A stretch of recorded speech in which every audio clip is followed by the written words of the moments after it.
కేంద్రం new year వాతలు పెట్టింది. పెట్రోల్ డీజిల్ ధరల్ని పెంచేసింది. ఒక్క ఏడాదికి ఒక్క రోజు ముందు పెట్రోల్ డీజిల్ రేట్లే స్వల్పంగా తగ్గించి 2 రోజుల తర్వాత ఎక్సైజ్ డ్యూటీ వడ్డింపులు మొదలుపెట్టింది. లీటర్ పెట్రోల్పై 37 పైసలు ఎక్సైజ్ డ్యూటీని పెంచిన కేంద్రం డీజిల్పై మాత్రం లీటర్కు ₹2 వడ్డించింది. డీజిల్పై ఎట్ ఏ టైం ₹2 పెంచడంతో ధరలపై ఎఫెక్ట్ పడనుంది. ఇప్పటికే మార్కెట్లలో ధరలకు రెక్కలొచ్చాయి. డీజిల్పై ₹2 పెంపుతో మరింతగా ధరలు పెరిగే అవకాశాలున్నాయి.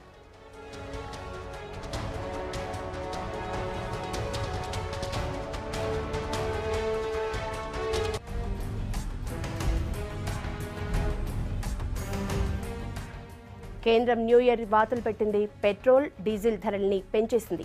కొత్త ఏడాదికి ఒక్క రోజు ముందు పెట్రోల్ డీజిల్ రేట్లు స్వల్పంగా తగ్గించి 2 రోజుల తర్వాత ఎక్సైజ్ డ్యూటీ వడ్డింపులు మొదలుపెట్టింది. లీటర్ పెట్రోల్పై 37 పైసల ఎక్సైజ్ డ్యూటీని పెంచిన కేంద్రం డీజిల్పై మాత్రం లీటర్కు ₹2 వడ్డించింది. డీజిల్పై ఎట్ ఏ టైం ₹2 పెంచడంతో ధరలపై ఎఫెక్ట్ పడనుంది. ఇప్పటికే మార్కెట్లలో ధరలకు రెక్కలొచ్చాయి. డీజిల్పై ₹2 పెంపుతో మరింతగా ధరలు పెరిగే అవకాశాలున్నాయి.